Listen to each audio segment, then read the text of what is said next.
The billionaire CEO had just finished mocking the airport mechanic when both engines honored. $75 million jet failed at 3,000 feet. 30 seconds later, the man whose life she called a joke was breaking through a jammed cockpit door with his bare hands to pull her from the flames. Before we continue, don't forget to subscribe to the channel, like the video, and comment where in the world you're watching from. Let's go. The champagne flutes caught the late afternoon sun like tiny prisms, casting fractured rainbows across the pristine tarmac of Henderson Executive Airport. Victoria Sterling stood at the base of the air stairs leading up to her custom Gulfstream G650. Her Louboutin heels clicking impatiently against the concrete as she checked her diamond-encrusted watch for the third time in as many minutes. The private jet gleamed behind her, its polished fuselage reflecting the desert sky like a mirror. This was supposed to be a celebration, the culmination of the biggest merger in her company's history, but the pilot was late, and Victoria Sterling did not tolerate lateness. Her executive team, 12 men in bespoke suits, stood in a loose semicircle behind her, their laughter too loud, their confidence too sharp. They had just closed a deal that would net Sterling Aerospace Industries another $2 billion. The champagne had been flowing since they left the lawyer's office, and the mood was one of invincibility. They were masters of the universe, and they knew it. Marcus Henley, her chief financial officer, leaned in close, his breath sharp with expensive scotch despite the early hour. The pilot just called. Mechanical issue with his car. He'll be here in 20 minutes. Victoria's jaw tightened. 20 minutes was an eternity when you were this powerful and this impatient. She turned, her eyes scanning the mostly empty private terminal area. The hangar doors were open, and she could see mechanics working on various aircraft, their blue coveralls smudged with grease and oil. Her gaze landed on a man pushing a yellow maintenance cart across the tarmac about 50 yards away. He was lean, maybe in his early 40s, with dark hair that needed a cut and the kind of weathered face that came from years of hard work under an unforgiving sun. He wore faded coveralls with a name patch that she couldn't read from this distance, and he moved with a quiet, efficient purpose that suggested he knew exactly where he belonged, which was far away from people like her. An idea bloomed in Victoria's mind, wicked and sharp. She was bored. She was annoyed. And she was surrounded by sycophants who would laugh at anything she did. She smiled, and it was not a kind expression. "Watch this," she said to her team, her voice pitched low enough that only they could hear. She began walking toward the maintenance worker, her heels stabbing the pavement with each deliberate step. Her executive team followed like a pack of wolves scenting blood, their champagne glasses still in hand. The man didn't notice her approach at first. He was focused on checking the tire pressure on a small Cessna parked near the maintenance hangar, his movements methodical and practiced. It wasn't until her shadow fell across his work that he looked up, his expression shifting from concentration to polite wariness. "Can I help you, ma'am?" he asked, his voice quiet and respectful. There was a slight accent there, something she couldn't quite place. Southern, maybe, or Midwestern? Somewhere that bred humility and hard work, the kind of places Victoria had spent her entire life avoiding. She looked him up and down with the kind of casual disdain that came as naturally to her as breathing. His coveralls were clean but worn, his work boots scuffed, his hands stained with the kind of grime that never quite washed out. His name patch read Thomas Mercer in faded red stitching. "Actually," she said, her voice dripping with false sweetness, "maybe you work on planes, right?" Thomas straightened up, wiping his hands on a rag he pulled from his pocket. "Yes, ma'am. I'm a certified aircraft mechanic. I work for the fixed base operator here. Maintenance and fueling mostly." "Perfect," Victoria said, turning slightly so her executive team could see her profile, could see the performance she was about to give. "Tell me, Thomas, have you ever actually flown a plane?" Thomas hesitated, and in that hesitation, Victoria saw what she was looking for. A flicker of something, a memory, a wound. "No, ma'am," he said finally. "I work on them. I don't fly them." She let the silence stretch, let it grow uncomfortable. Behind her, Marcus Henley snickered. "That's a shame," she said, her tone shifting to something sharper, crueler, "because I have a little proposal for you." She gestured back toward her gleaming Gulfstream. "See that jet? That's mine. Costs more than you'll make in 10 lifetimes. And right now I'm in a bit of a bind. My pilot is running late, and I have a very important dinner to get to in Los Angeles. So here's what I'm thinking." She took a step closer, invading his space, forcing him to look at her. "Land that jet safely in Los Angeles, and I'll give you $5 million. Cash. Tax-free. You can walk away from this grease-stained life and never look back." The words landed like a bomb in the quiet afternoon air. Behind Victoria, her executive team erupted in laughter, the sound harsh and mocking. Marcus nearly spilled his champagne, doubled over with the sheer audacity of the joke. Thomas stared at her, his face carefully blank, the rag in his hands still. "Ma'am, I don't think that's a good idea," he said slowly. "I'm not a pilot. I don't have a license. And even if I did, that's a very expensive aircraft. You can't just hand the controls over to someone who doesn't know what they're doing." "Oh, but that's exactly what makes it interesting," Victoria said, her smile widening. She could feel the adrenaline of the performance, the thrill of humiliation. "It's funny. You see, people like you are always so convinced that people like me don't understand how hard your job is, how complicated it all is, but I think you're all just gatekeepers. Honestly, how hard can it be? You push some buttons, pull some levers, and the plane flies itself. She turned to her team, playing to her audience. Isn't that right? They roared their approval, raising their glasses in a mock toast. Thomas's expression didn't change, but something in his eyes shifted. It was subtle, a hardening, a closing off. MAM, with all due respect, flying a jet like that requires years of training. It's not something you can just do. There are thousands of hours of study, simulator time, practical flight experience. You're talking about a machine that flies at 45,000 feet at over 500 miles per hour. One mistake, and everyone on board dies. It's not a joke, but Victoria wasn't interested in respect or reason. She was interested in the performance, in the laughter of her team, in the way this man's quiet dignity made him the perfect target. Everything's a joke if you tell it right, she said. Here's the punchline. You're standing here, covered in grease, making what, $20 an hour? 30 if you're lucky. And I'm offering you $5 million to do something you claim is so impossible. That's the joke, Thomas. Your life is the joke. You could be set for life, but you're too scared, too small, too convinced of your own limitations to even try. She leaned in, her voice dropping to a theatrical whisper that her entire team could still hear. Or maybe you're just not smart enough. Maybe that's why you're out here working on planes instead of flying them. The laughter reached a crescendo. Marcus actually had to sit down on the air stairs, his face red, tears streaming down his cheeks. Another executive, Jennifer Wu, the VP of operations, held up her phone, recording the entire exchange. "This is gold," she said between gasps of laughter. "Absolute gold. This is going in the company highlight reel." Thomas stood very still. The rag in his hands was clenched now, his knuckles white beneath the grime. When he finally spoke, his voice was low and measured, the kind of calm that came from a deep, controlled place. "Ma'am, I don't think you understand what you're asking, but I'll say this once more. I'm not a pilot. I can't fly your plane, and even if I could, I wouldn't, because what you're suggesting is dangerous, illegal, and frankly cruel. I don't know what I did to deserve your mockery, but I'd appreciate it if you'd let me get back to my work." The silence that followed was sharp and cold. Victoria's smile froze on her face. No one said no to her. No one walked away from her. She felt the eyes of her team on her, waiting to see how she would respond to this unexpected defiance. She couldn't let him win. She couldn't let him have the last word. "You didn't do anything to deserve it," she said, her voice venomous now, all pretense of playfulness gone. "You exist. That's enough. People like you are always in the way, always slowing things down with your rules and your fear and your small lives. You want to know the truth? You're invisible. You're a ghost. You push your little cart around and no one sees you. No one cares. And the only reason I'm even talking to you right now is because I'm bored,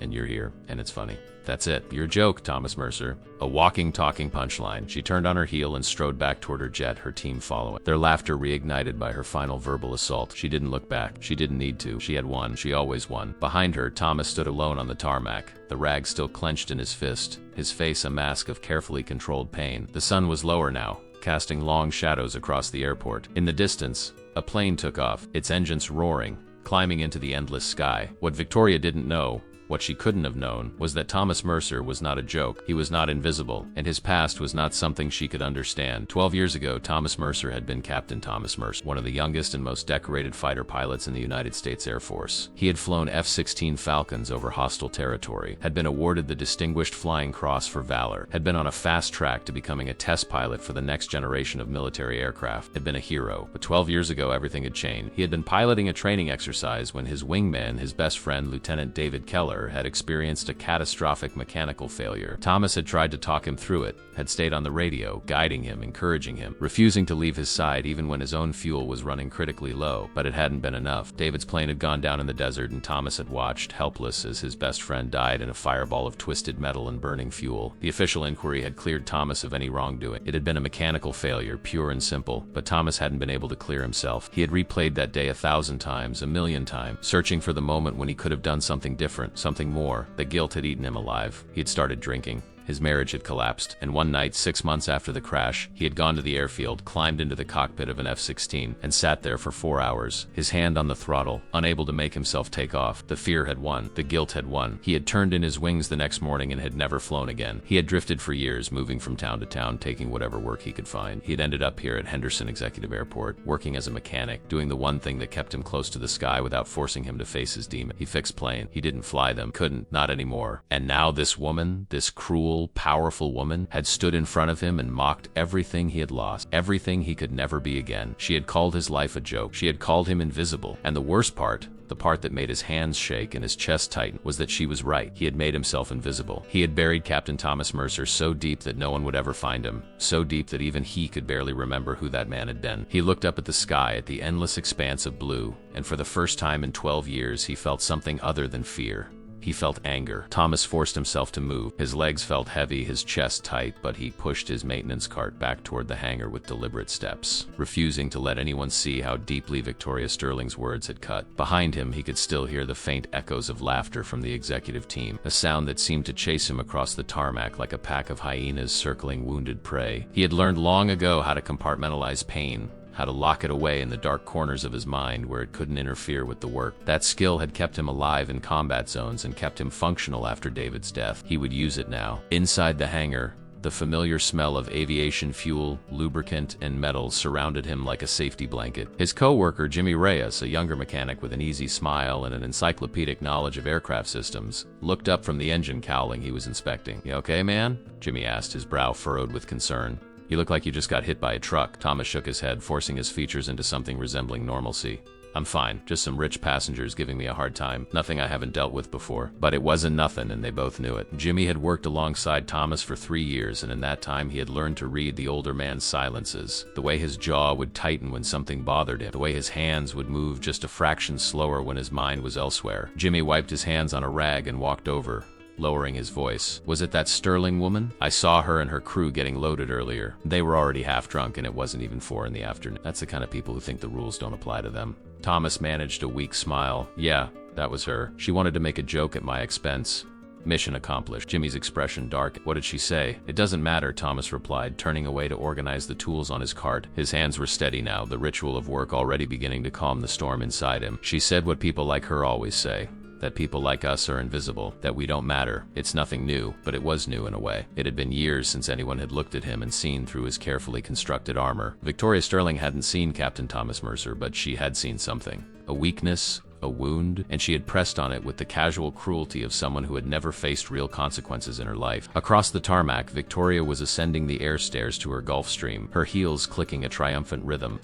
The interior of the jet was exactly what one would expect from a woman of her wealth and status. Cream leather seats that looked more like living room furniture than airplane seating, a full bar made of polished mahogany, a conference table with inlaid mother of pearl, and a bedroom suite in the back complete with a king-sized bed and an en-suite bathroom with a shower. It was obscene in its luxury, and Victoria loved every inch of it. Her executive team filed in behind her, still buzzing with the excitement of the confrontation. Marcus Henley collapsed into one of the oversized leather chairs, his face flushed with alcohol and amusement. "That was incredible, Victoria. The look on his face when you offered him $5 million, I thought he was going to cry." Jennifer Wu held up her phone, replaying the video she had recorded. "This is going to be legendary. We should make it the opening of the annual shareholder meeting. Show them what it looks like when you dominate." Victoria accepted a fresh glass of champagne from the flight attendant, a young woman named Claire who had learned long ago to smile and stay silent. She took a long sip, savoring the victory. "The problem with people like that mechanic," Victoria said, settling into her seat, "is that they don't understand their place in the world. They think that just because they work hard, just because they follow the rule, they deserve respect. But respect isn't earned through labor. It's taken through power." She looked around at her team, at the faces of the people who had helped her build an empire. "And we have all the power." The celebration was interrupted by the arrival of Captain Richard Holloway, Victoria's personal pilot. He was a man in his late 50s with salt and pepper hair, impeccable posture,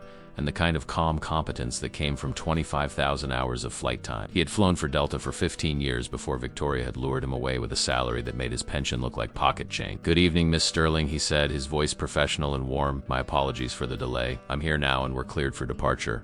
We should be wheels up in 15 minutes. Victoria waved a hand dismissively. "You're here now. That's all that matters. Let's get to Los Angeles. I have a dinner reservation at 8, and I do not intend to be late." Captain Holloway nodded and made his way to the cockpit, where his co-pilot, a younger man named Stevens, was already running through the pre-flight checklist. The next 15 minutes were a well-rehearsed dance of preparation. The ground crew disconnected the external power, the fuel truck pulled away, and the air stairs were retracted. Inside the cabin, the executive team continued their celebration, oblivious to the meticulous work happening in the cockpit. Captain Holloway's hands moved across the controls with practiced ease, flipping switches, checking gauges, communicating with the tower. "Cleared for taxi to runway 27, Stevens confirmed, his voice steady in his headset. "Henderson Executive, Gulfstream November 7 Tango Sierra is ready to taxi." The powerful engine spooled up with a low, building whine, and the jet began to roll forward, turning onto the taxiway that would lead them to the active runway. In the cabin, Victoria looked out the window, watching the hangars and buildings slide past. Her eyes fell on the maintenance hangar, and for just a moment she saw a figure standing in the shadows near the entrance. It was Thomas Mercer, watching her plane as it taxied away. Even from this distance, even through the thick glass of the window, she could feel the weight of his gaze. It should have been satisfying, this final visual confirmation of her victory. but instead, it left her with an odd, hollow feeling like biting into a piece of fruit and finding it rotten at the core. She turned away, draining the last of her champagne. The hollow feeling evaporated as quickly as it had come, replaced by the familiar warmth of alcohol and power. The jet reached the end of the taxiway and turned onto the runway. Captain Holloway's voice came over the intercom, smooth and reassuring. "Ladies and gentlemen, we're cleared for takeoff. Please ensure your seatbelts are fastened. We'll be at our cruising altitude of 45,000 feet in about 20 minutes, and our flight time to Los Angeles is approximately 1 hour. Sit back, relax, and enjoy the flight." Victoria barely heard him. She was already thinking about the dinner, about the next deal, about the next conquest. The mechanic was forgotten, a momentary amusement that had already faded into irrelevance. In the cockpit, Captain Holloway pushed the throttles forward. The engines roared, their combined thrust pressing everyone back into their seats. The Gulfstream accelerated down the runway, the airspeed indicator climbing rapidly. 100 knots. 120, 140. "Rotate," Holloway said calmly, pulling back on the yoke. The nose of the aircraft lifted, and a moment later the main wheels left the ground. They were airborne, climbing steeply into the darkening desert sky. The landing gear retracted with a solid thunk, and the flaps came up in stages. Everything was perfect. Everything was by the book. And then at 3,000 feet, everything went wrong. The first indication was a caution light on the instrument panel, a small amber warning that Captain Holloway noticed immediately. "Engine 2 oil pressure low," he said, his voice still calm but with an edge of concern. Stevens leaned forward, scanning his instruments. "Confirmed. Engine 2 oil pressure is dropping. Temperature is rising. It could be a faulty sensor, but we should shut it down to be safe." Holloway's hand moved to the engine controls. "Agreed. Initiating engine to shut down." He pulled the fuel cutoff lever, and the right engine began to spool down. The Gulfstream could fly perfectly well on one engine. It was designed for exactly this kind of scenario. This was a minor inconvenience, not an emergency. But then the second caution light illuminated and Holloway's calm demeanor cracked just slightly. "Engine 1 oil pressure dropping," Stevens said, his voice rising. "What the hell is going on?" Holloway's mind raced through the possibilities. A dual engine failure due to oil loss was almost unheard of, especially on a well-maintained aircraft like this one. Unless it wasn't a failure at all, unless it was sabotage, or unless there had been a catastrophic maintenance error that had gone undetected. "Henderson Tower, this is November 7 Tango Sierra," Holloway said, his voice tight with controlled urgency. "We're declaring an emergency. Dual engine oil pressure loss. Requesting immediate clearance to return to the field." "Roger, November 7 Tango Sierra," the tower responded, the controller's voice instantly all business. "You're cleared to return.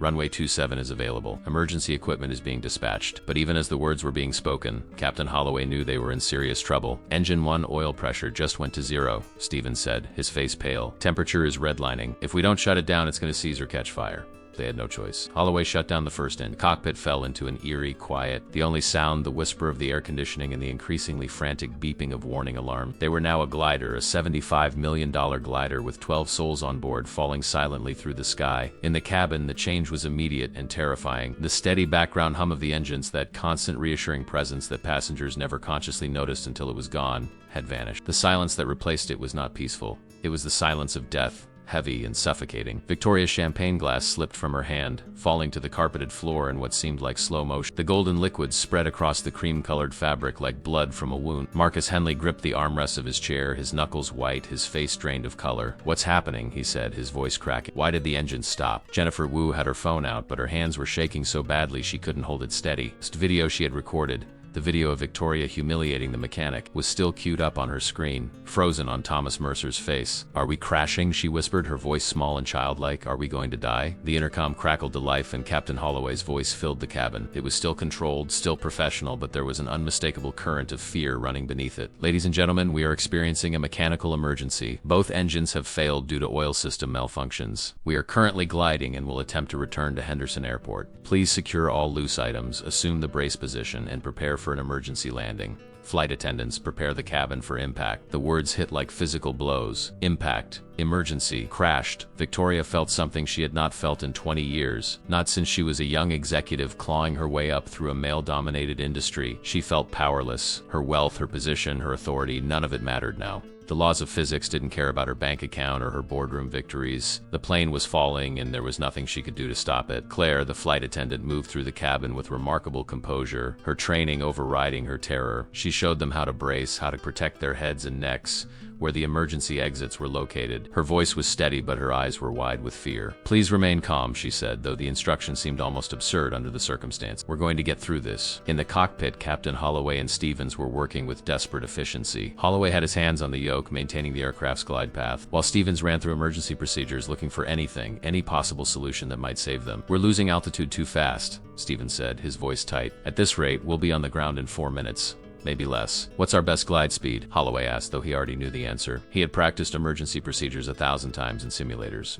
But the simulator didn't capture the way your hand shook, or the way your heart hammered against your ribs, or the way your mouth went dry with the knowledge that you were responsible for the lives of everyone behind you. 170 knots gives us the best glide ratio, Stevens confirmed. "But even at optimal speed, we're not going to make it back to the runway. We're 3 miles out and losing 1,000 feet per minute. We'll be on the ground in 2 miles, maybe less." Holloway's mind raced through options. They could try for the highway, but at this time of evening, traffic would be heavy. They could try for the desert, but the terrain was rough, full of rocks and ravines that would tear the aircraft apart. Their best chance, their only real chance, was to make it back to Henderson, even if they came up short. At least there, emergency equipment was already being deployed. At least there, they had a fighting chance. "Henderson Tower, November 7 Tango Sierra," Holloway said, his voice steady despite the chaos.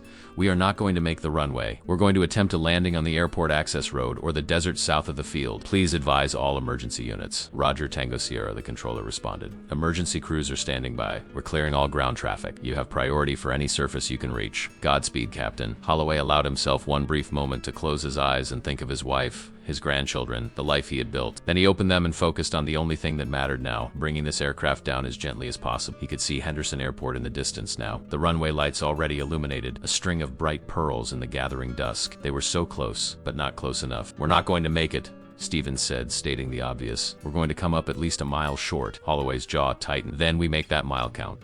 He adjusted the angle of descent, trading altitude for distance, pushing the aircraft to the very edge of its aerodynamic envelope. The ground was rising up to meet them now, the details of the desert floor becoming clear, the scrub brush, the rocks, the access road that led to the airport. On the ground, Thomas Mercer had just locked up his toolbox for the night when he heard the emergency siren. Every fire truck, every ambulance, every emergency vehicle at Henderson Airport was screaming to life, their lights painting the hangar in rotating colors of red and blue. His first instinct was to ignore it, to get in his truck and drive home to the small apartment where a frozen dinner and a night of trying not to think about his past awaited him. But something made him stop. Some instinct, some old piece of Captain Thomas Mercer that refused to stay buried, made him turn and look toward the runway. He saw the emergency vehicles racing toward the south end of the field. He saw airport personnel running, shouting, pointing at the sky. And then he saw it. A Gulfstream G650, its engines silent, gliding in a steep descent toward the airport. Even from a distance, he could tell it wasn't going to make the runway. It was going to come down hard and short somewhere in the desert between the access road and the airport perimeter. His blood ran cold. He knew that aircraft. He had just been standing next to it less than an hour ago. Victoria Sterling's jet. The woman who had mocked him, humiliated him, called his life a joke. She was in that plane, and she was about to die. Every rational part of Thomas's mind told him to stay where he was, to let the professionals handle it, to not get involved. What could he do? He wasn't a pilot anymore. He was a mechanic, a ghost, a man who had walked away from the sky. But the irrational part, the part that had earned him the Distinguished Flying Cross, the part that had flown into hostile fire to protect his wingman, that part was already moving. He ran toward the perimeter fence, his work boots pounding against the concrete. He could see the jet now, closer than before, its landing gear down, its nose high. Captain Holloway desperately trying to stretch the glide, trying to reach the safety of the airport grounds. But it wasn't enough. Thomas could see it, could calculate the trajectory with the instincts born from 10,000 hours in a cockpit. The plane was going to come down in the desert, maybe 500 yards short of the runway. He reached the fence and vaulted over it, ignoring the warning signs, ignoring everything except the knowledge that people were about to die, and he was the only one close enough to do anything about it. He ran into the desert, the sand pulling at his boots, the rocks threatening to trip him. He could hear the wind now, the eerie whistle of air flowing over the Gulfstream's wing. He could see the faces in the windows, pale and terrified. He could see the pilots in the cockpit fighting with everything they had. The jet was 50 feet off the ground, 40, 30. Captain Holloway pulled back on the yoke, flaring the aircraft, trying to bleed off speed, trying to make the landing as gentle as possible. The main wheels touched down first, hitting the packed sand and rock with a bone-jarring impact. The nose came down hard and the aircraft bounced, skidding sideways, throwing up a massive plume of dust and debris. The left wing caught a large rock outcropping, and the impact spun the aircraft violently. The fuselage shrieked in protest, metal tearing, rivets popping. The jet careened off the rock and continued its sideways slide, momentum carrying it toward a shallow ravine. Inside the cabin, the passengers were thrown against their seatbelts, luggage raining down from overhead compartments. the sound of breaking glass and twisting metal filling their ears. Victoria screamed, a raw, primal sound she didn't recognize as her own. She was certain she was about to die, certain this was the end. And in that final terrible moment, all she could think about was the mechanic's face, the hurt in his eyes, the cruelty of her words. This was her punishment. This was justice. The aircraft finally came to rest at the edge of the ravine, teetering at a dangerous angle, its nose pointed downward, its tail elevated. The fuselage had held, a testament to the engineering that went into these machines, but it was badly damaged. Cracks spiderwebbed across the windows. The cabin door was jammed shut. And worst of all, a thin stream of fuel was beginning to leak from one of the ruptured wing tanks, pooling in the sand beneath the aircraft, its fumes shimmering in the last light of the sun. Thomas reached the wreckage 30 seconds later, his lungs burning, his heart hammering. He could see people moving inside, could hear the screams, the crying, the desperate calls for help. The emergency vehicles were still a minute away, maybe more, racing across the rough terrain. He didn't have a minute. The fuel leak was getting worse. One spark, one electrical short, and the entire aircraft would go up in flames. He ran to the cabin door and grabbed the external handle, pulling with all his strength. It didn't budge. The frame had been bent in the crash, jamming the mechanism. He looked around desperately,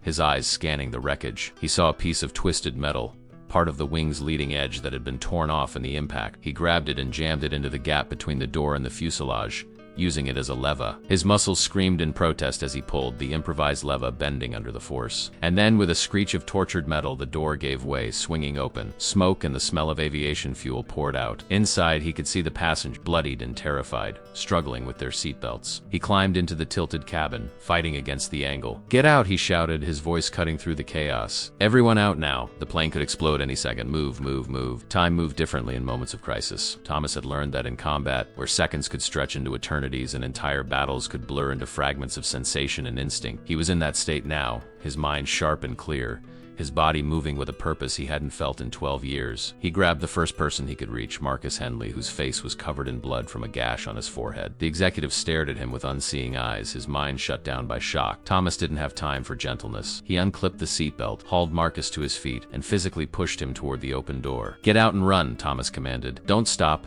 Don't look back. Just run as far from this plane as you can." Marcus stumbled toward the door, his legs barely working, but survival instinct took over and he fell through the opening, landing hard in the sand outside. Thomas moved to the next passenger, then the next, working with methodical efficiency. Jennifer Wu was conscious and crying, clutching her broken arm. He helped her up, guided her to the door. Claire, the flight attendant, was already on her feet, despite a nasty bruise spreading across her cheek. She understood what Thomas was doing and began helping from the other side of the cabin, releasing seatbelts, guiding the dazed passengers toward the exit. They worked in perfect synchronization, two strangers united by the single purpose of saving lives. Victoria Sterling was near the back of the cabin, still strapped into her seat, her eyes wide and glassy with shock. When Thomas reached her, she looked up at him and recognition flickered across her face. It was a strange, terrible moment of connection. The woman who had mocked him an hour ago, who had called him invisible and worthless, was now looking at him as if he were the only solid thing in a collapsing world. "You," she whispered, her voice hoarse. "You came." Thomas didn't respond. There was no time for words. No time for acknowledgement of the bitter irony. He released her seatbelt and pulled her to her feet. Her legs gave out immediately and he caught her supporting her weight. "Can you walk yet?" She nodded, though he could feel her trembling against him. "Then walk now." He half carried, half dragged her toward the front of the cabin. The angle of the aircraft made every step a challenge, the floor sloping downward toward the nose, which was now pointing into the ravine. Behind them he could hear a new sound, a soft whooshing that made his blood run cold. The fuel leak had found an ignition source. Somewhere in the damaged electrical systems of the aircraft, a short had created a spark. Fire was spreading along the wing, racing toward the fuel tanks. "We're out of time," Claire shouted from the door, her voice breaking with panic. Thomas could see it now, the orange glow through the windows, the smoke beginning to fill the cabin. He pushed Victoria toward Claire, who caught her and helped her through the door. "Get everyone at least 200 yards away," Thomas shouted. "This thing is going to blow." But even as he said it, he realized something that made his heart stop. They weren't all out. Could see two people still in the cockpit, Captain Holloway and his co-pilot Stevens. The cockpit door was jammed shut, buckled by the force of the impact. Through the small window in the door, he could see Holloway struggling with the handle, his face a mask of desperate effort. They were trapped. Every survival instinct Thomas possessed screamed at him to run, to get out while he still could. The fire was spreading fast, the smoke getting thicker. He had maybe 30 seconds before the fuel tanks went up, and when they did, the explosion would vaporize everything within 100 feet. He had done his part.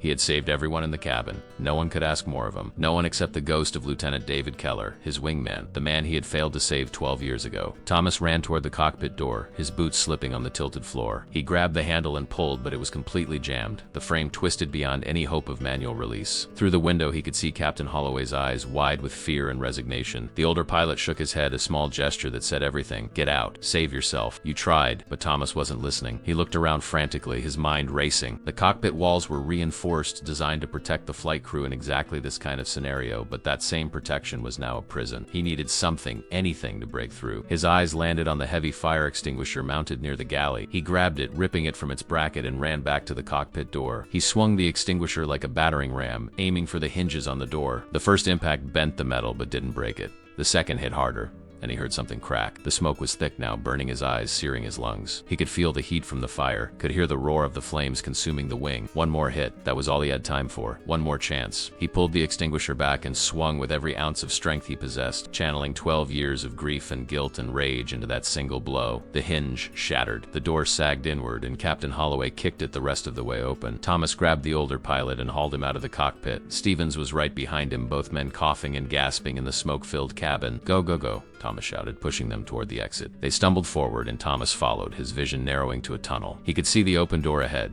could see the blessed relief of open air beyond it. 10 feet, 5, 3, and then the world exploded. The fuel tanks ignited in a massive fireball that blew out the remaining windows and sent a shockwave through the fuselage. The force of the blast lifted Thomas off his feet and threw him through the open door like a rag doll. He hit the sand hard, the impact driving the air from his lungs, and rolled several times before coming to a stop. His ears were ringing, his vision blurred, but he was alive. He was outside. He had made it. He pushed himself to his hands and knees, coughing violently, his lungs burning. Behind him, the Gulf Stream was fully engulfed now, the flames reaching 50 feet into the darkening sky. The heat so intense he could feel it from 30 yards away. Emergency vehicles were arriving now, fire trucks spraying foam on the wreckage, ambulances disgorging paramedics who ran toward the scattered survivors. Thomas looked around, trying to count heads, trying to make sure everyone had made it. He could see the passengers, all of them on their feet or being attended to by the paramedics. He could see Captain Holloway and Stevens, both men sitting on the ground, their faces blackened by smoke but alive. And he could see Victoria Sterling standing about 20 yards away, staring at him with an expression he couldn't read. Paramedic reached Thomas and tried to guide him toward an ambulance, but he waved her off. "I'm fine," he said, his voice raw. "Check on them." He pointed to the other survivors.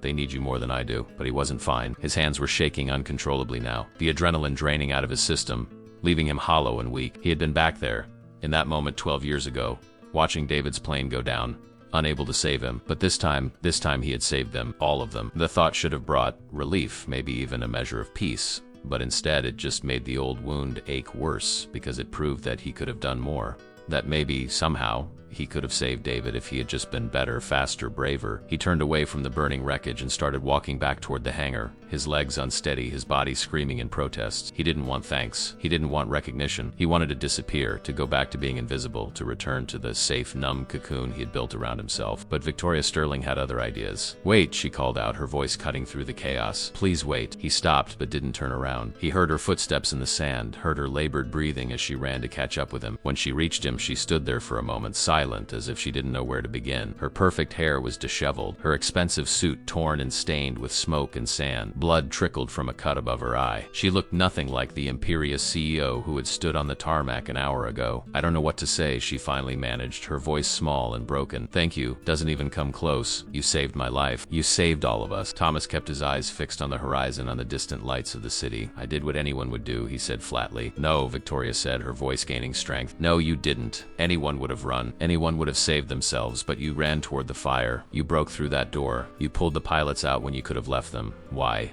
Why did you do that?" He finally turned to look at her, and she flinched at the expression in his eyes. It wasn't anger. It was something far more painful. It was sorrow. "Because people like me," he said quietly, "we're only invisible until you need us. Then suddenly we matter." The words hit her like a physical blow, and she felt tears streaming down her face. Tears she couldn't control. Tears that came from a place deeper than fear or relief. She had spent her entire adult life building walls, accumulating power, ensuring that she would never be vulnerable, never be at anyone's mercy. And in in one terrible, clarifying moment, all of that had been stripped away. She had been helpless, utterly dependent on the kindness of a man she had mocked and humiliated, a man who had every reason to walk away and let her burn, a man who had saved her anyway. "I'm sorry," she whispered, the words barely audible over the roar of the fire and the sirens. "I'm so sorry for what I said to you, for what I did. I was cruel and stupid and wrong, and I don't deserve your forgiveness, but I'm asking for it anyway. I'm begging for it." Thomas looked at her for a long moment, this powerful woman who had been brought to her knees by circumstance in consequence. He felt no satisfaction in her humiliation, no vindication in her tears.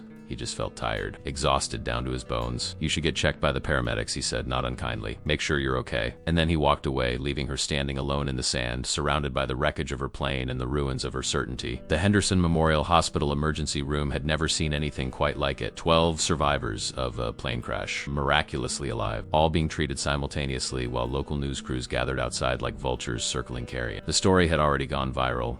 A private jet belonging to billionaire CEO Victoria Sterling had crashed in the desert, and all souls on board had survived thanks to the heroic actions of an airport maintenance worker. The media was calling it the miracle at Henderson. They had no idea how close to disaster it had really been. Victoria sat on an examination table in a private room, a doctor cleaning the cut above her eye while a nurse checked her vital signs. She had refused pain medication, wanting to stay sharp to maintain control, but control was an illusion she could no longer sustain. Her hands wouldn't stop shaking. Every time she closed her eyes, she saw the flames, felt the impact, heard the screaming. She was alive, but she felt hollowed out, as if the person she had been before the crash had died in that burning wreckage and left behind only this trembling, uncertain shell. Her executive team had been treated and released, except for Jennifer Wu, whose broken arm required surgery. Marcus Henley had come to her room an hour ago, his forehead wrapped in white bandages, his eyes still carrying that glassy look of shock. He had tried to talk about the crash, tried to process what had happened, but Victoria had sent him away. She couldn't bear to look at him, couldn't bear to be reminded of the celebration, the champagne, the cruel laughter. They had been so certain of their invincibility, so convinced that the rules didn't apply to them. And then reality had come crashing down, quite literally, and revealed them for what they truly were: fragile, mortal, human. There was a knock on the door, and a woman in a dark suit entered. She introduced herself as Special Agent Lisa Hartman from the National Transportation Safety Board. The preliminary investigation had already begun, and Agent Hartman had questions. Lots of questions. "Miss Sterling," Agent Hartman said, settling into a chair with a tablet and a recorder, "I need to understand the sequence of events leading up to the crash. I know this is difficult, but the sooner we can piece together what happened, the sooner we can determine the cause and prevent it from happening again." Victoria nodded, her throat tight. "What do you need to know?" "Let's start with the maintenance history of the aircraft. When was the last inspection? Who performed it? Were there any issues reported in the days or weeks leading up to the flight?" Victoria's mind went blank. She had no idea. She owned the plane, but she had never concerned herself with the details. That was what she paid people for. She had a fleet manager, a chief pilot, a maintenance contractor. She signed the checks and they handled everything else. "I don't know," she admitted, the words tasting like ash. "I have people who manage that. You'll need to talk to them." Agent Hartman made a note on her tablet, her expression neutral. "I will, but I need to understand your role. You're the owner and operator of record. Any decisions about maintenance, about flight scheduling, about crew selection, those ultimately fall to you." The words landed with the weight of accusation, even though Agent Hartman's tone remained professional. Victoria felt a cold dread settling in her stomach. Was she responsible? Had her neglect, her assumption that money could buy safety and competence, contributed to the crash? The thought was almost unbearable. "Captain Holloway," Agent Hartman continued, "has already given his statement. He reported dual-engine failure due to complete loss of oil pressure. That kind of failure is extremely rare, almost unheard of in modern aircraft. It suggests either a catastrophic maintenance error or, in very rare cases, sabotage." Victoria's head snapped up. "Sabotage? Who would want to sabotage my plane? That's what we intend to find out." Agent Hartman stood, closing her tablet. "For now, I need you to compile all maintenance records, all flight logs, and a list of everyone who had access to the aircraft in the 48 hours before the flight. We'll be impounding the wreckage for examination. I'll be in touch if I have more questions." After she left, Victoria sat in the silence of the hospital room, the fluorescent lights buzzing overhead, the antiseptic smell burning her nostrils. Sabotage, maintenance error, catastrophic failure. The words swirled in her mind, each one a potential ending to everything she had built. If the investigation found negligence, if it was determined that she had failed in her duty as the aircraft owner, the lawsuits would destroy her. Her company's reputation would be ruined. Everything she had worked for would collapse.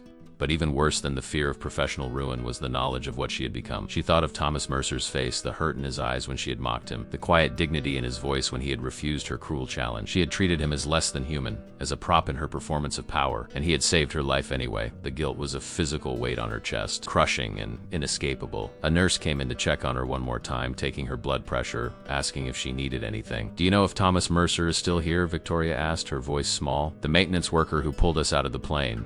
Is he being treated? The nurse smiled. Oh, you mean the hero? No, ma'am. He refused treatment, said he was fine and just wanted to go home. And the police and the fire chief both tried to talk to him, wanted to give him some kind of commendation, but he just left. Walked out the back entrance before anyone could stop him. He didn't even give a statement to the press. Victoria felt something crack inside her chest. Of course he had left. Of course he wanted nothing to do with the circus of attention and gratitude. He had done what he believed was right, and then he had walked away expecting nothing in return.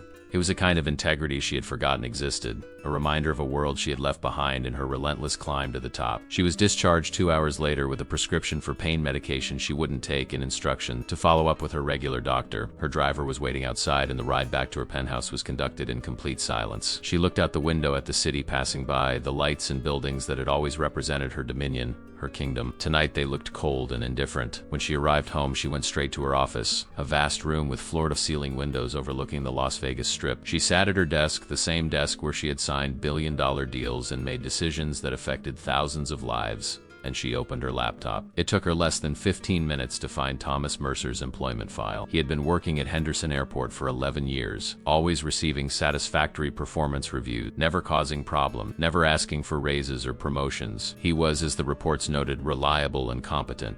Invisible, but there were gaps in his history, years before he had appeared at the airport, that were blank, unexplained. She dug deeper, using resources that were probably not entirely legal, calling in favors from corporate investigators who specialized in background checks. What she found made her sit back in her chair, stunned. Captain Thomas Mercer, United States Air Force, decorated fighter pilot, recipient of the Distinguished Flying Cross. The files told a story of a man who had been extraordinary, who had flown in combat, who had been on track for a brilliant military career, and then abruptly it had all ended. He had resigned his commission, walked away from everything, and disappeared into anonymity. She found news articles from 12 years ago, archived reports of a training accident that had resulted in the death of Lieutenant David Keller. Captain Mercer had been flying alongside him, had tried to talk him through the emergency, had stayed on the radio until the very end. The official investigation had cleared Mercer of any wrongdoing, but Victoria understood what the reports couldn't capture. Thomas Mercer blamed himself. He had carried that guilt for 12 years, had buried himself in a job that kept him close to planes but never required him to fly. He had become invisible not because he was worthless, but because he couldn't bear to be seen as the man who had failed to save his friend. And she had looked at that man, at his quiet pain and his hard-won humility, and she had mocked him. She had called him a joke. She had used him as entertainment for her drunken executives.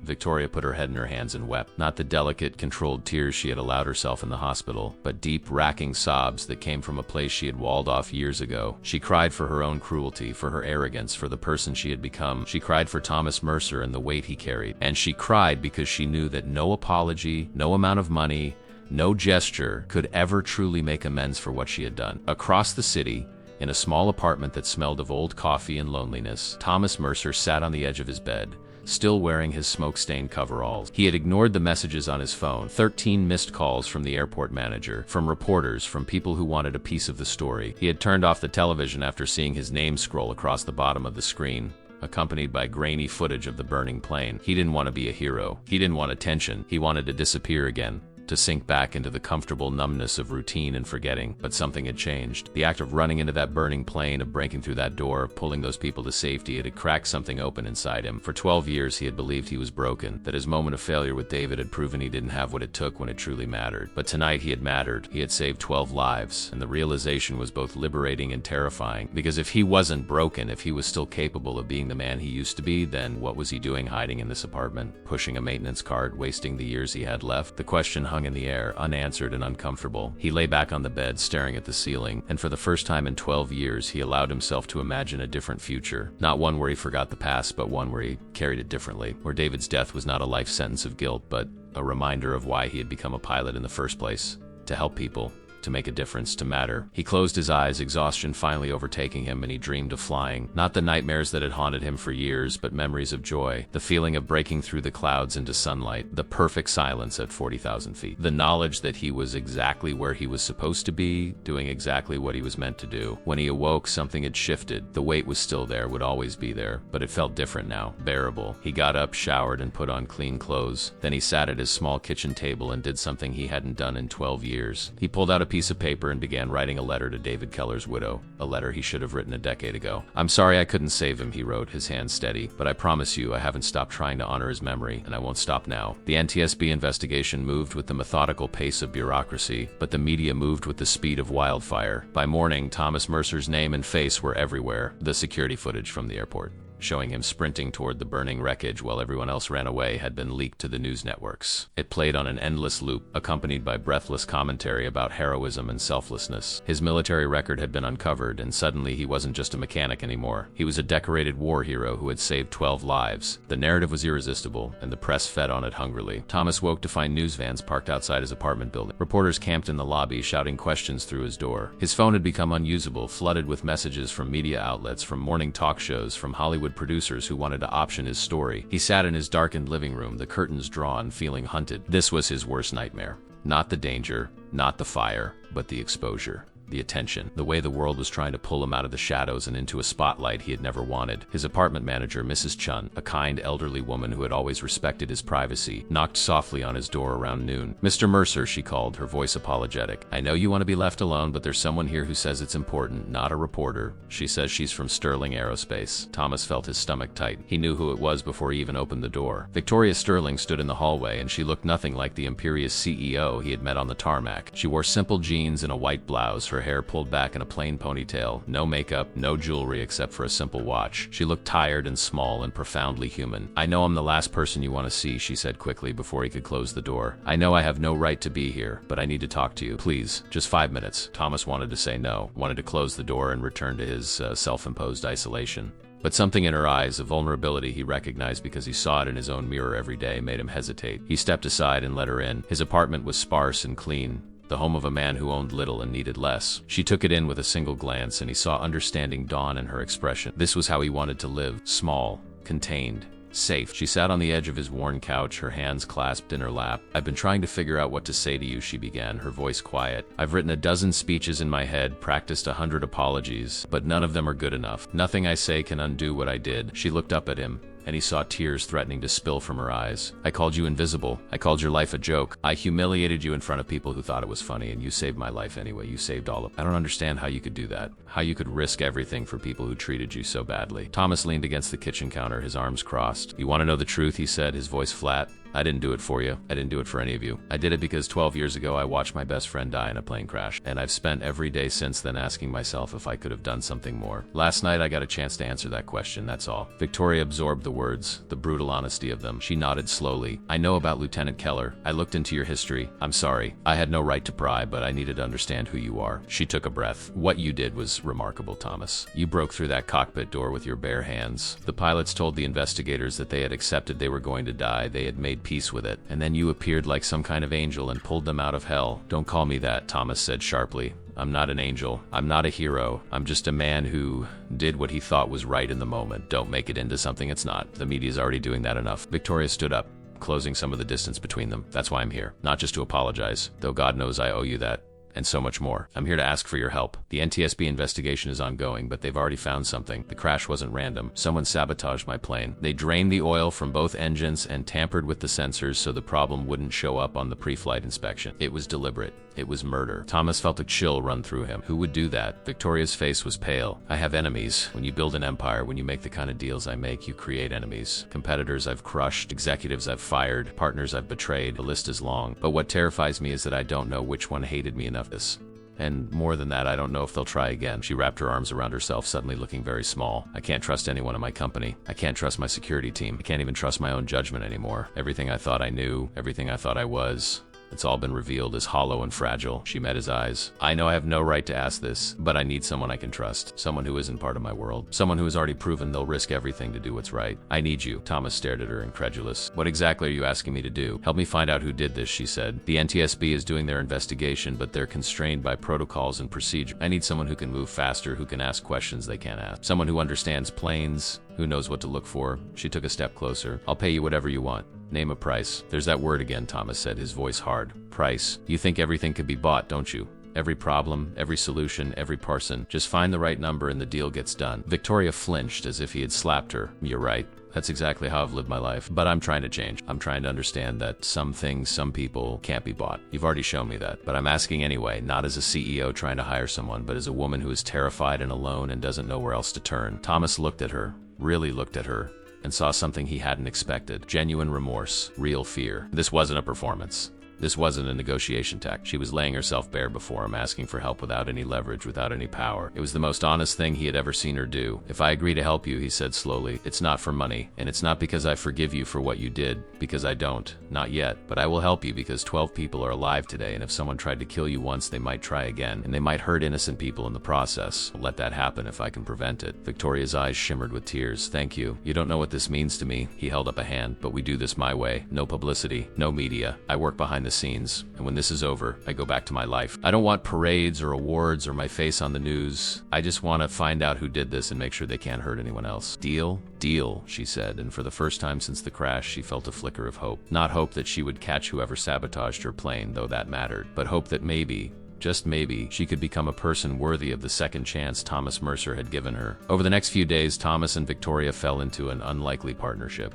They met in secret, usually at her penthouse where they could work without being observed. Thomas had insisted on reviewing every piece of evidence the NTSB had collected, every maintenance log, every security tape. He worked with the focused intensity of a man possessed, his military training evident in the systematic way he approached the investigation. Victoria watched him work and began to understand the depth of what he had lost. This wasn't just a man who had walked away from flying. This was a brilliant mind that had been forged in the crucible of combat and precision, now applying itself to a puzzle that could mean the difference between life and death. He asked questions she would never have thought to ask. Who had access to the hangar? What was the chain of custody for the maintenance log? Were there any security cameras that had mysteriously malfunctioned in the days before the flight? As they worked together, the initial tension between them began, not because she had earned his forgiveness, but because they were united in a common purpose. She learned that he took his coffee black, that he worked best in silence, that he had a wry sense of humor that emerged only when he was deep in thought. One evening, as they sat surrounded by documents and photographs, Thomas suddenly sat back in his chair, his eyes distant. "I found something," he said. Victoria looked up from the maintenance log she had been reviewing. "What is it?" He pointed to a security tape timestamp. "Here, 3 days before your flight, someone accessed the hangar at 2 in the morning. The security system logged it as a routine check by the night maintenance crew. But look at this." He pulled up another document, a shift schedule. The night maintenance crew wasn't scheduled that night. They were off-site doing an FAA recertification course. Whoever accessed the hangar that night wasn't supposed to be there. Victoria felt her pulse quicken. "Can we see the security footage from that night?" Thomas shook his head grimly. "That's the problem. The security system supposedly malfunctioned. The footage from that night is corrupted, gone, but the access log is still intact." He turned the laptop to face her. The entry was logged under employee number 7-4-9-3. "Do you know who that is?" Victoria pulled up her company's employee database and entered the number. The file that appeared made her blood run cold. Employee 7-4-9-3 was Marcus Henley, her chief financial officer, the man who had laughed the loudest at Thomas on the tarmac, the man who had been with her on the plane when it went down. "That doesn't make sense," Victoria whispered. "Marcus was on the plane.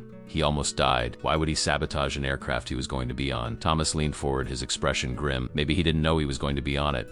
Or maybe he's not working alone. Either way, we need to find out what he was doing in that hangar at 2 in the morning, and we need to do it without him knowing we're looking." Victoria felt the world tilt beneath her.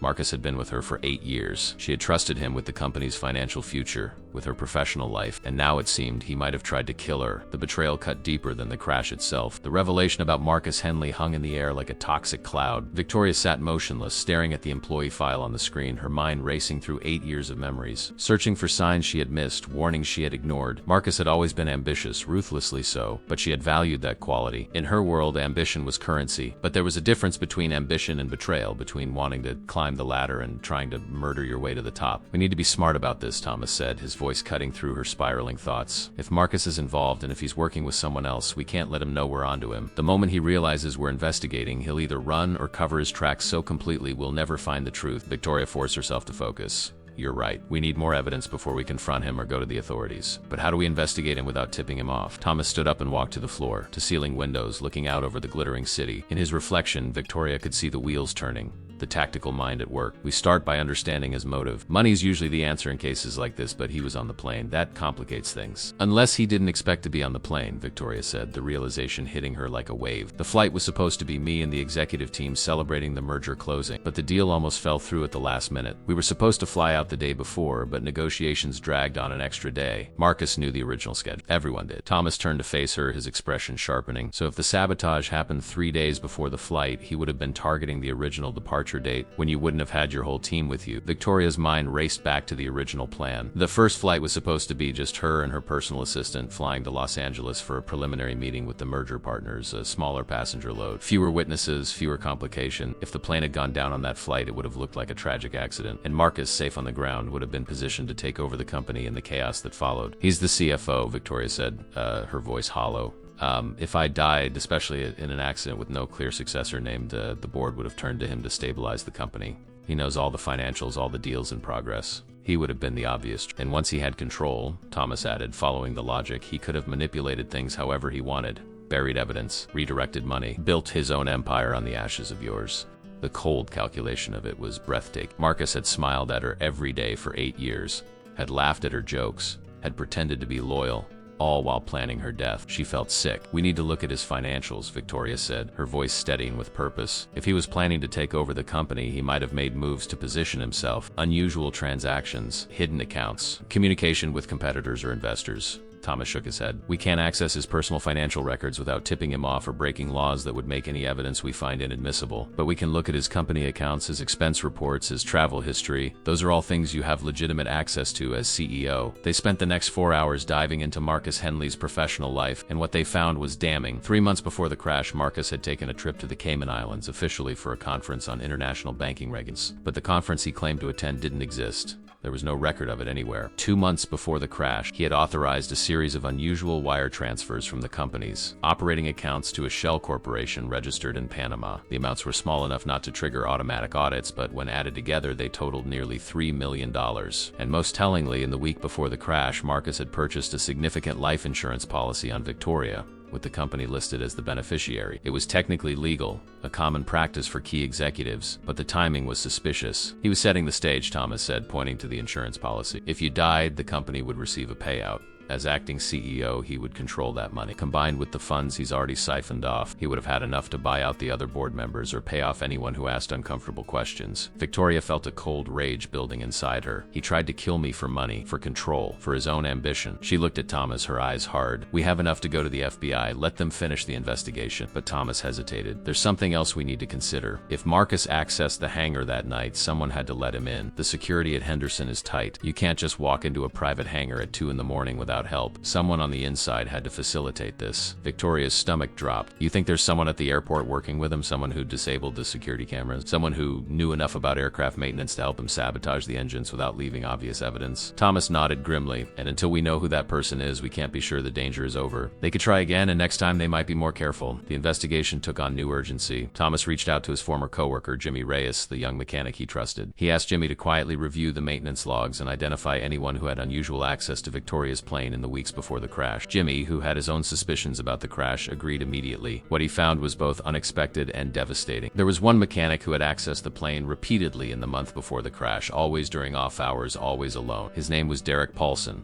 a 20-year veteran of the airport maintenance crew, well-respected and seemingly above suspicion. But when Jimmy dug deeper, he found something troubling. Derek had been passed over for a promotion 6 months earlier, and he had filed a grievance against the airport management. The grievance had been dismissed, and Derek's resentment had been growing ever since. Thomas arranged to meet Derek under the pretense of discussing the crash investigation. They met at a diner near the airport, a greasy spoon where mechanics and pilots grabbed coffee during shift changes. Derek was a thick-set man in his 50s with calloused hands and tired eyes. He had the look of someone who had spent his life working hard for modest rewards, watching others get ahead while he stayed in place. Thomas bought him coffee and started with small talk, feeling out the man's mood, looking for the cracks in his armor. Eventually, he steered the conversation to the crash. Hell of a thing, Thomas said, stirring sugar into his coffee. 12 people almost died because of an oil system failure. I've been in this business a long time and I've never seen anything like it. Derek's jaw tightened. Yeah, well, sometimes planes fail. It happens. But Thomas saw something in his eyes. A flicker of defensiveness. Of guilt. Not like this. Not both engines simultaneously. Someone knew what they were doing. Derek's coffee cup rattled slightly as he set it down. What are you saying? I'm saying, Thomas replied, his voice quiet but firm, that I think someone tampered with that plane. And I think you know who it was. For a long moment, Derek said nothing. The noise of the diner surrounded them, the clatter of plates, the murmur of conversation, the hiss of the grill. Then Derek's shoulders sagged and the fight went out of him. I didn't know anyone was going to get hurt, he said, his voice barely above a whisper. He told me it was just going to be a scare. Ground the plane, make Sterling Aerospace look bad, cost them some money. That's all. He said no one would be on board. Thomas felt his hands clench into fists beneath the table, but he kept his voice steady. Who told you this? Marcus Henley. Derek looked up, his eyes pleading. He approached me 3 months ago, said he knew I'd been screwed over by the company, that I deserved better. He offered me $200,000. All I had to do was drain the oil and disable the warning sensor, make it look like a maintenance failure. He said the plane was scheduled for a test flight, no passengers, just a pilot who would bring it down safely and report the problem. I would get my money, Sterling Aerospace would get embarrassed, and Marcus would use the scandal to force changes in the company. Everyone wins, except 12 people almost died, said, his voice like ice. Because the schedule changed. Because Victoria was on that plane with her entire executive team. Because you didn't do your homework. You trusted a man who was willing to commit murder, and you became an accomplice. Derek's face crumpled. I know. God help me. I know. When I heard about the crash, when I saw the news, I couldn't breathe. I've been waiting for someone to figure it out, waiting for the police to show up at my door. I can't sleep. I've been living in hell since that night. Thomas leaned forward. You're going to do the right thing now. You're going to give a full statement to the FBI. You're going to tell them everything Marcus said, everything he paid you, every detail of what you did. And you're going to pray that the judge takes your cooperation into account when you're sentenced. Derek nodded, tears streaming down his weathered face. I'll do it. I'll tell them everything. I'm so sorry. I never wanted anyone to get hurt. I just wanted enough money to retire, to stop feeling like a failure. Thomas stood up, dropping money on the table for the coffee. The road to hell is paved with good intentions, and you just helped pave a stretch of it. He walked out of the diner, his heart heavy. He had gotten the confession they needed, but it brought him no satisfaction. Derek Paulson was a broken man who had made a terrible choice, but the real villain was Marcus Henley, a man who had manipulated, stolen, and killed without remorse, all in the pursuit of power. That evening, Thomas and Victoria sat in her penthouse with the FBI agents who had taken over the case. Derek's confession had been recorded and witnessed. Marcus Henley's financial crimes had been documented. The evidence was overwhelming. Within an hour, federal agents were executing a warrant for Marcus's arrest. Victoria watched the news footage on her phone, seeing Marcus being let out of his luxury apartment in handcuffs, his face a mask of shock and outrage. She felt nothing. Not satisfaction, not vindication, not even anger. Just a profound emptiness. He tried to kill me because he wanted what I had, she said softly. And the worst part is, I understand. I've been that ruthless. I've destroyed people to get ahead. The only difference between Marcus and me is that I never crossed the line into murder, but I skirted it. I came close. Thomas sat across from her, his expression unreadable. The difference between you and Marcus is that you're capable of recognizing what you've become. He's not. He'll never see himself as the villain. He'll always believe he was justified, that he deserved what he tried to take. But you're different. You were given a second chance when that plane went down, and you're actually trying to do something with it.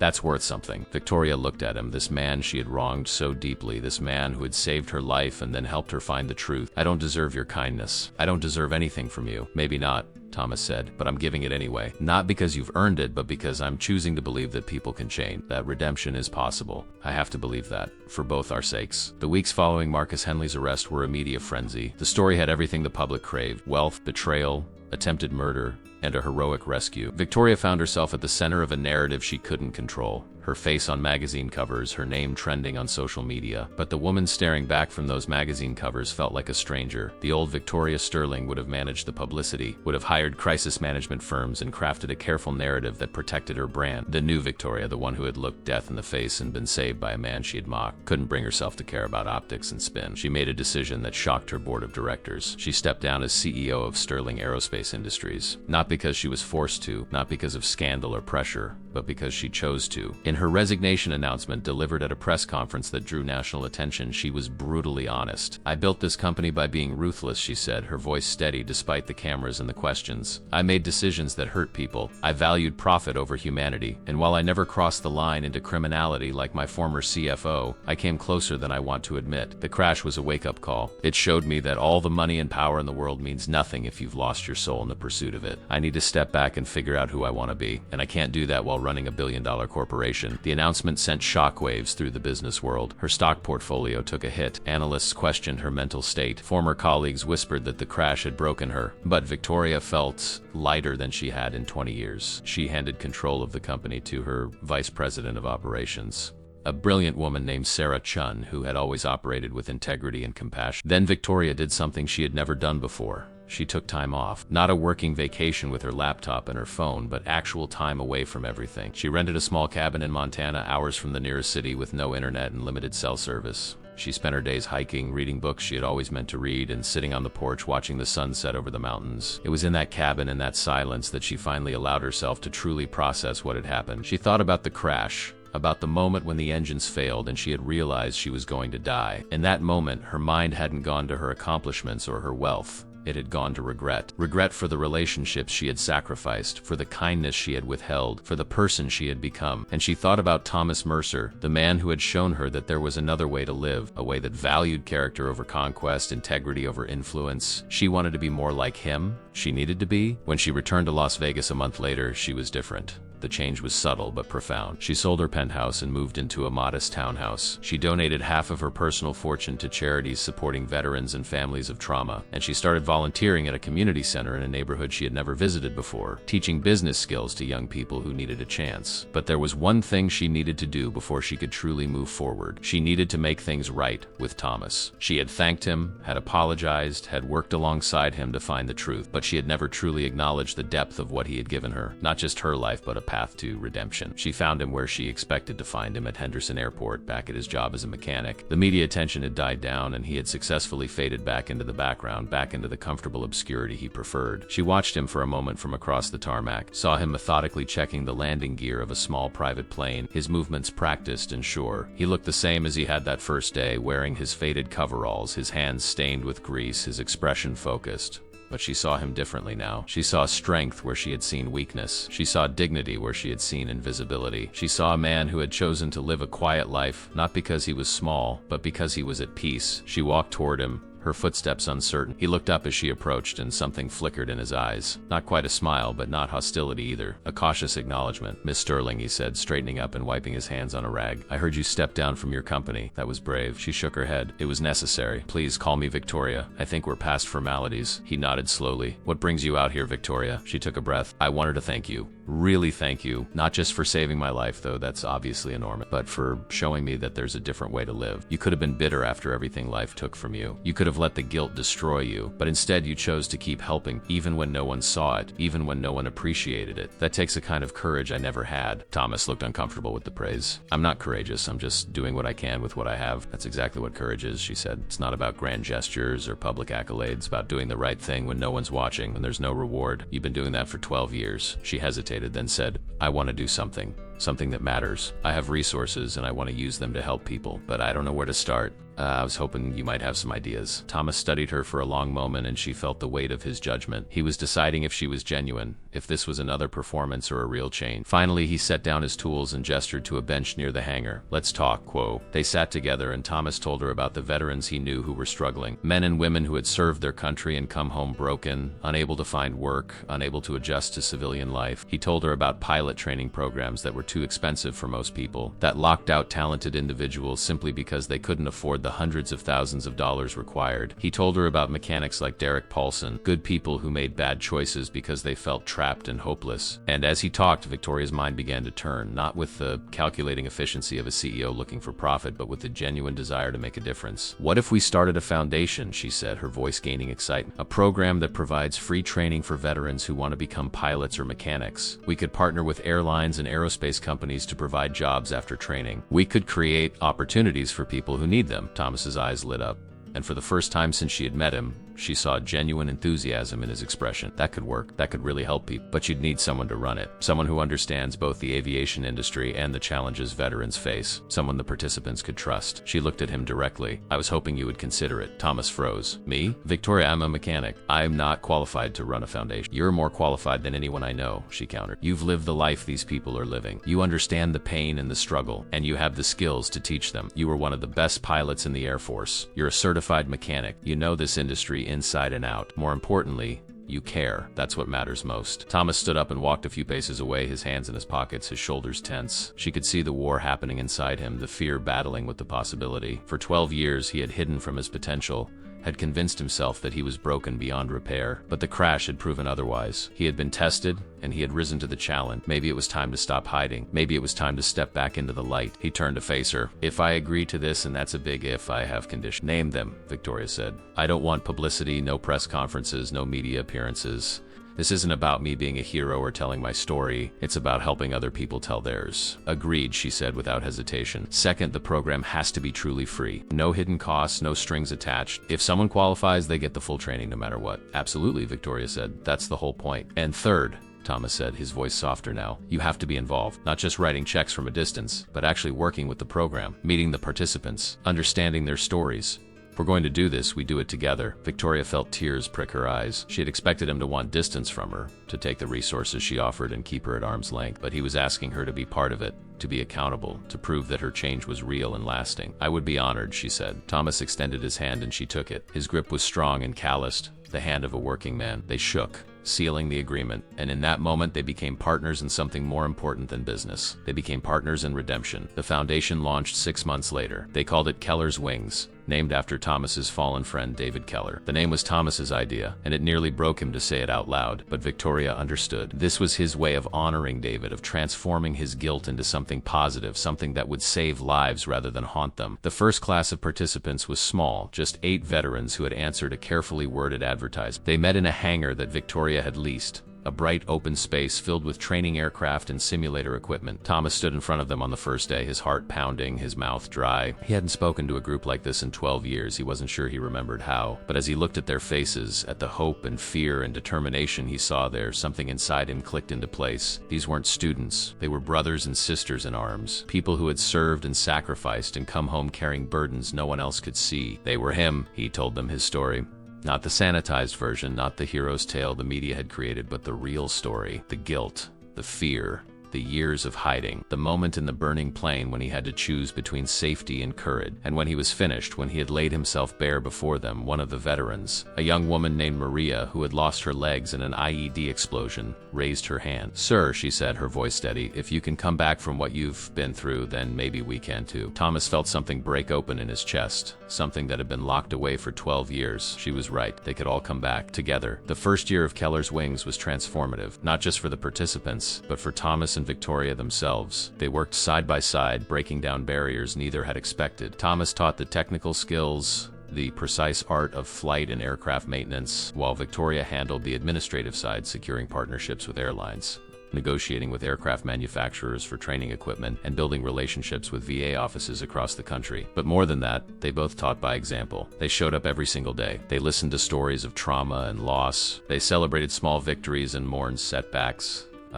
They became not just instructors or administrators, but mentors and friends. Maria, the young woman who had lost her legs, became one of their greatest success stories. She'd been told by multiple people that she would never fly again, that her injuries made it impossible. But Thomas had researched adaptive controls, had worked with engineers to modify aircraft so she could operate them using hand controls instead of rudder pedals. When she soloed for the first time, flying a small Cessna over the Nevada desert with perfect precision, there wasn't a dry eye in the hangar. Thomas stood on the tarmac, watching her plane circle overhead, and he felt David's presence beside him. Not the crushing weight of guilt he had carried for so long, but something lighter. A sense that David would have been proud of this, would have approved of the way Thomas was honoring his memory. Victoria stood beside Thomas, shading her eyes against the sun as she watched Maria's plane. "This is what matters," she said softly. "This is what all that money and power were supposed to be for, making moments like this possible." Thomas glanced at her and he saw that the polished, hard-edged CEO was completely gone. The woman standing beside him wore jeans and a simple t-shirt with the Keller's Wings logo. Her hair was pulled back in a practical ponytail. She had grease on her hands from helping with a pre-flight inspection. She looked happy. "She looks free," Thomas said, and Victoria understood he was talking about more than just Maria. Over the next 2 years, Keller's Wings grew exponentially. Word spread through the veteran community about the program that actually delivered on its promises. They expanded to 2 locations, then 4. They trained not just pilots and mechanics, but air traffic controllers, avionics specialists, and aircraft engineers. They built partnerships with major airlines that guaranteed job placements for graduates. They created a support network that extended beyond graduation, following participants through their first years in the industry, providing mentorship and assistance whenever needed. Victoria threw herself into the work with an intensity that surprised everyone who had known her in her corporate days. But this intensity was different. It wasn't about domination or winning. It was about service. She would spend hours on the phone with a struggling participant, talking them through doubt and fear. She would show up at 3 in the morning to drive someone to a job interview when their car broke down. She would sit with families, explaining the program and easing their concerns. She was present in a way she had never been before, and the change was profound. Thomas watched her transformation with a mixture of admiration and something deeper, something he was afraid to name. Their partnership had grown into friendship, and that friendship had developed an edge of possibility that neither of them acknowledged but both felt. They would work late into the evening, reviewing applications and planning curriculum, and the conversation would drift to personal things. She told him about her childhood, about the pressure to succeed, about the loneliness at the top. He told her about his marriage to Sarah, about the joy of flying, about the moment he decided to walk away from it all. One evening, after a particularly long day, they sat on the roof of the hangar, watching the sun set over the desert. The sky was painted in shades of orange and purple, and the airport was quiet. The last flights of the day already departed. Tomorrow is David's birthday, Thomas said suddenly. He would have been 45. Victoria was silent for a moment, respecting the weight of the revelation. Do you want to talk about him? She asked gently. Thomas had never talked about David to anyone except the official investigators and the therapists the Air Force had mandated. But something about the setting, about Victoria's presence, made him want to try. He was my best friend, Thomas began, his voice rough with emotion. We went through flight school together, got our wings on the same day. When things got hard, when I doubted myself, he was the one who kept me going. He had this way of making everything seem possible. And then in one moment he was gone, and I couldn't save him. Victoria reached over and took his hand, and he led her. It wasn't your fault. You know that intellectually, but I don't think you believe it emotionally. Thomas's laugh was bitter. For 12 years, I'd been telling myself it was my fault, that I should have seen the mechanical problem sooner, should have insisted he eject earlier, should have done something, anything differently. And it's been easier to believe that than to accept the truth. What truth? Victoria asked. That sometimes bad things happen to good people, and there's nothing anyone can do to stop it. That control is an illusion, and no amount of skill or preparation can protect us from randomness and tragedy. I couldn't accept that, so I made myself the villain of the story, because being the villain is better than being helpless. Victoria understood. She had spent her career trying to control everything, trying to eliminate risk and uncertainty through force of will and superior planning. And then Marcus Henley had tried to kill her, and she had learned the same lesson Thomas had learned years earlier. Control was an illusion. Power was temporary. The only thing that mattered was how you treated people when you had nothing to gain from it. The months passed, and Keller's wings continued to grow. They celebrated their 100th graduate, a milestone that felt monumental. The ceremony was held at the hangar, and all the graduates who could attend came back for it. They shared stories and laughter, and Thomas gave a speech that was brief but powerful. He talked about David, about failure and redemption, about the importance of giving people second chances. When you get in that cockpit, he told the assembled crowd, you carry more than just yourself. You carry everyone who believed in you, everyone who invested in your success, and you carry the memory of those who didn't make it, the ones who would have loved to be where you are right now. Fly for them, fly with honor, fly with purpose. The applause was thunderous, and Victoria, standing at the back of the crowd, felt her heart swell with an emotion she couldn't quite name. Pride, certainly. Gratitude, absolutely. But also something else. Love. The realization hit her with the force of a revelation. She was in love with Thomas Mercer, not the infatuation of her younger years, not the transactional attraction that had characterized her previous relationships. This was deeper, built on shared purpose and mutual respect. It was the love that came from truly seeing someone, all their flaws and wounds and brilliance, and choosing them anyway. The thought terrified her. She had sworn off romantic relationships after her last disaster of a marriage, had convinced herself that she was better off alone. But Thomas had changed that. He had changed everything. She didn't know if he felt the same way. He was unfailingly professional, kind but distant, always maintaining a careful boundary between. She told herself it was for the best, that their partnership was too important to risk with romantic complications. But her heart didn't listen to logic. It was Thomas who finally broke the stalemate. 3 months after the 100th graduate ceremony, he asked her to dinner. Not a working dinner at the hangar, but an actual dinner at a nice restaurant. Victoria's first instinct was to overthink it, to analyze his intentions, to protect herself. But she forced herself to simply say yes. They met at a quiet Italian restaurant, the kind of place with white tablecloths and candles on the tables. It was remarkably similar to the restaurant where they had first met, where Victoria had humiliated him in front of her executive team. But this time, everything was different. They talked for hours about everything and nothing. About books they had read and places they wanted to visit, about the future of Keller's wings and the participants who worried them, about the weird small moments of joy that made life worth living. And at the end of the evening, as they stood in the parking lot under a sky full of stars, Thomas took her hand. "I need to tell you something," he said, his voice serious. Victoria's heart hammered in her chest, afraid of what might come next. "When I met you 3 years ago, you were the most arrogant, cruel person I had ever encountered. You represented everything I had come to hate about the world. Wealth without empathy, power without responsibility, success without soul." Victoria flinched, but he squeezed her hand gently. "But then the crash happened, and you chose to change. Not because you had to, not because it was good publicity, but because you genuinely wanted to be better. I've watched you work with the participants at Keller's Wings. I've seen you stay up late helping someone prepare for an exam. I've seen you cry when someone succeeded and fight like hell when someone was failing. And I've realized something. You're not that person anymore. You're someone I admire, someone I respect, someone I've fallen in love with." The words hung in the air between them, fragile and powerful. Victoria felt tears streaming down her face, but they were good tears. Healing tears. "I love you too," she whispered. "I think I have for a while now. I just didn't think I deserved you. Didn't think I deserved to be happy after everything I'd done." Thomas pulled her close, wrapping his arms around her. "We're all broken in some way, Victoria.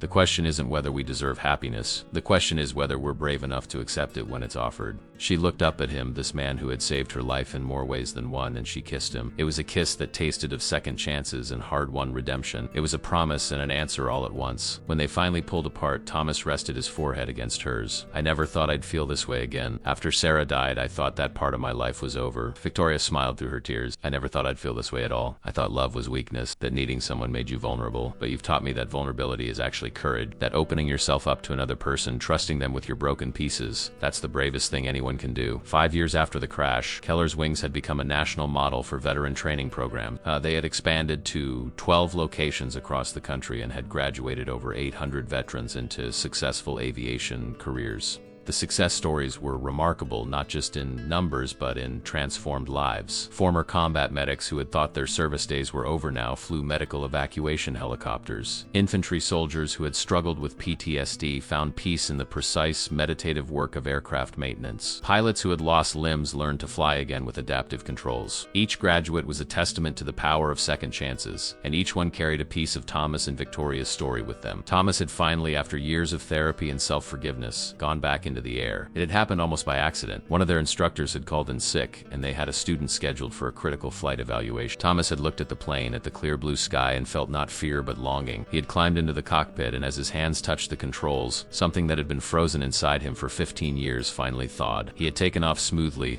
the muscle memory of 10,000 flight hours guiding his movements, and as the ground fell away beneath him, he had felt David's presence not as a weight but as wings. His friend had been with him after all, not in his guilt but in his joy. When he landed, Victoria had been waiting on the tarmac, her face radiant with pride and understanding. She knew what that flight meant, what it represented. It was the final piece of his healing, the last door opening after years of standing closed. Their relationship had deepened into something solid and enduring. They had married 2 years after that first dinner in a simple ceremony at the hangar, surrounded by Keller's Wings graduates and staff. There had been no fancy reception, no society photographers, no elaborate displays of wealth, just two people who had found each other in the wreckage of their old lives, promising to build something new together. They had bought a modest house near the airport, a place filled with books and laughter and the comfortable silences of people who truly knew each other. Victoria still had money, more than they would ever need, but it no longer defined her. She wore jeans more often than designer suits. She flew commercial instead of private. She had learned that true wealth wasn't measured in bank accounts, but in meaningful relationships and purposeful work. Thomas had taken her flying many times since his return to the cockpit, and she had discovered a love for aviation she never expected. There was something about being up there above the noise and complexity of the world that brought clarity. One evening, as they flew over the desert at sunset, Thomas had let her take the controls. She had been nervous at first, her hands tentative on the yoke, but he had guided her gently, his voice calm and reassuring. "Feel the plane," he had said. "It wants to fly. You're just along for the ride, making small corrections. Trust it. Trust yourself." And she had. She had felt the aircraft respond to her touch, had experienced the pure joy of flight, and understood finally why Thomas had been so lost without it. This wasn't just transportation. It was freedom. It was possibility. It was the closest humans could come to transcendence. Marcus Henley had been sentenced to 25 years in federal prison for attempted murder, fraud, and conspiracy. Derek Paulson had received a lighter sentence of 8 years for his cooperation and genuine remorse. Victoria had attended both sentencings, not out of vindictiveness but out of a need for closure. When Marcus had been led away in shackles, he had looked at her with pure hatred, blaming her for his downfall. But she had felt only pity. He would spend decades behind bars, still believing he had been in the right, still unable to see his own culpability. Derek, on the other hand, had apologized to her directly during his sentencing hearing, his voice breaking with emotion. She had nodded acknowledgement, not quite forgiveness, but something close to understanding. He had made a terrible choice, but he owned it. That counted for something. The most profound moment of the 5 years came on the anniversary of David Keller's death. Thomas had made an annual pilgrimage to David's grave in Arlington National Cemetery, always going alone, carrying his guilt like a stone. But this year, Victoria had asked if she could come with him. They had stood together before the white marble headstone, Thomas's hand in hers, and he had finally said the words he needed to say. "I'm sorry I couldn't save you, David," Thomas whispered, his voice thick with tears. "But I promise I've been trying to honor your memory. I've tried to live the way you lived, with courage and kindness. I've tried to help others the way you always helped me. And I hope wherever you are, you can see that I didn't let your death be meaningless. I built something good from the grief. I turned the pain into purpose." And then For the first time in 15 years, he added, I forgive myself. I release the guilt. Thank you for being my friend. Thank you for teaching me how to fly. Rest easy, brother. I'm okay now. Finally okay. Victoria had held him as he wept, and when his tears were spent, they had walked through the cemetery together, reading names and dates, honoring the service and sacrifice of strangers. On the drive back to the airport, Thomas had been quiet, but it was a different kind of quiet than before. Not the heavy silence of unspoken pain, but the peaceful quiet of resolution. That evening, back at Keller's Wings, they received a visit that would change everything once more. A young man named Jason Keller walked into the hangar, introducing himself as David Keller's son. He was 22 years old, just graduated from college with a degree in aerospace engineering, and he had a request. He wanted to learn to fly, to follow in his father's footsteps, and he wanted to do it at Keller's Wings. Thomas had been speechless, looking at this young man who had David's eyes and David's smile. Jason explained that his mother had told him about Thomas, about the friendship and the tragedy, about the foundation built in his father's name. I'm not here for charity, Jason said, his voice steady and sure. I want to earn this, I want to work for it, but I also want to know the man my father trusted with his life. I want to understand the legacy he left behind. Over the following months, Thomas trained Jason personally, and it was the most healing thing he had ever experienced. Jason was talented, naturally gifted in the cockpit, and watching him solo for the first time, Thomas felt the circle finally complete. David lived on in his son, and that son was flying. When Jason earned his commercial pilot's license 6 months later, Thomas presented him with something he had kept for 15 years. David's original Air Force wings, the ones he had worn on his uniform. Your father would have wanted you to have these, Thomas said, pinning them to Jason's shirt with trembling hands. Fly with honor, fly with purpose, and remember, you're never alone up there. Jason had embraced him tightly. Thank you for keeping his memory alive. Thank you for turning your pain into something beautiful. He would have been so proud of you. 3 years later, on a bright morning in May, Thomas and Victoria stood on the tarmac at Henderson Airport, watching a new class of Keller's Wings graduates receive their certificates. 50 men and women in crisp uniforms, their faces shining with pride and possibility, represented years of hard work and dedication. Maria, who had been in that first class, was now an instructor herself, teaching others with disabilities that they too could fly. Jason Keller was the chief flight instructor, carrying on his father's legacy with grace and skill. And Thomas and Victoria, standing hand in hand, were no longer running programs or managing foundation. They had promoted younger, talented people to those roles and had stepped back to serve as mentors and advisors, present but not dominant. As the ceremony concluded and the graduates celebrated with their families, Victoria turned to Thomas. Do you ever think about that day on the tarmac when I mocked you and made that cruel joke about landing my jet? Thomas smiled, a real smile full of warmth and peace. I think about it all the time, not with anger or resentment, but with gratitude, because that moment, as terrible as it was, led to everything that came after. The crash, the rescue, our partnership, this foundation, us. Sometimes the worst moments of our lives are actually doorways to the best ones. We just have to be brave enough to walk through them. Victoria leaned her head on his shoulder. I landed the jet after all, just not the way I expected. I landed in a better place. A place where I'm not defined by wealth or power, but by the difference I make in other people's lives. And it's all because you showed me what real strength looks like. As they walked back toward the hangar, surrounded by the sound of laughter and celebration, Thomas thought about the journey that had brought them here. From invisible mechanic to hero to teacher, from ruthless CEO to humble servant, from broken individuals to partners in redemption. The path had been painful and unexpected, but it had led them exactly where they needed to be. That evening, after everyone had gone home and the hangar was quiet, Thomas and Victoria climbed into one of the training aircraft. They took off into the sunset, flying without destination, simply enjoying the freedom of the sky. Victoria took the controls, her movements confident now after years of practice, and Thomas watched her with love and admiration. You know what the moral of our story is? Victoria asked, banking the plane gently to catch the last rays of golden light. Thomas considered the question. That redemption is always possible? That people can change? Okay, the worst moments can lead to the best outcomes? All of those, Victoria agreed. But also this, that the people we dismiss as invisible, the ones we mock and minimize, they might be the very ones who save us, not just from burning planes, but from ourselves. Thomas reached over and squeezed her hand. And the people who hurt us the most might become the people we love the most, if we're all willing to do the hard work of change. They flew until the stars came out. Two souls who had been broken and had found wholeness in each other and in their shared purpose. Below them, the lights of the city glowed like promises, like possibilities, like proof that even in the darkest moments there was always a path forward. Always a way to transform pain into purpose, cruelty into kindness,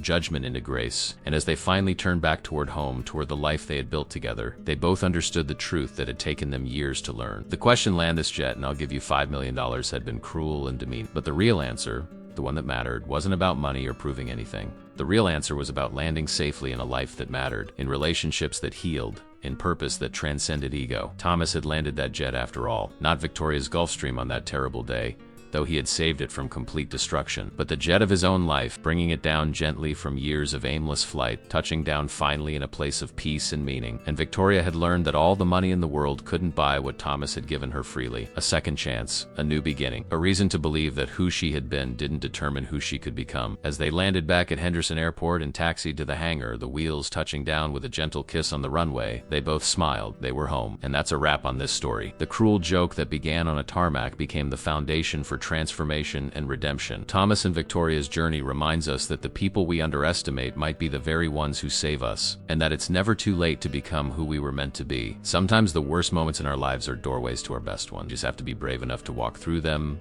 to do the work of change, and to believe that second chances are always possible.